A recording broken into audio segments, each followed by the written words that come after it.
সামরিক আইন মার্শাল ল উদ্ধ করতে হবে। সমস্ত সামরিক বাহিনীর লোকদের ব্যারাকে ফেরত দিতে হবে।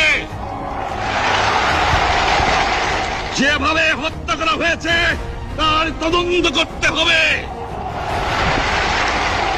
আর জনগণের প্রতিনিধির কাছে ক্ষমতা হস্তান্তর করতে হবে।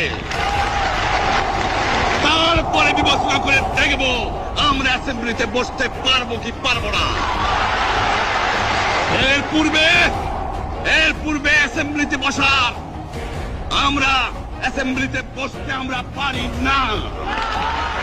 1952 সালে রক্ত দিয়েছি, 1954 সালে নির্বাচনে জয়লাভ করেও আমরা গদিতে বসতে পারি নাই।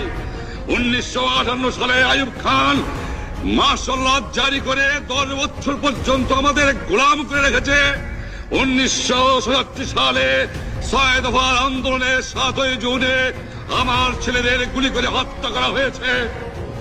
1969 আন্দোলনে আইয়ুব খানের পতন হওয়ার পরে যখন ইয়াহিয়া খান সাহেব সরকার নিলেন, তিনি বললেন দেশে শাসনতন্ত্র দেবেন, গণতন্ত্র দেবেন, আমরা মেনে নিলাম।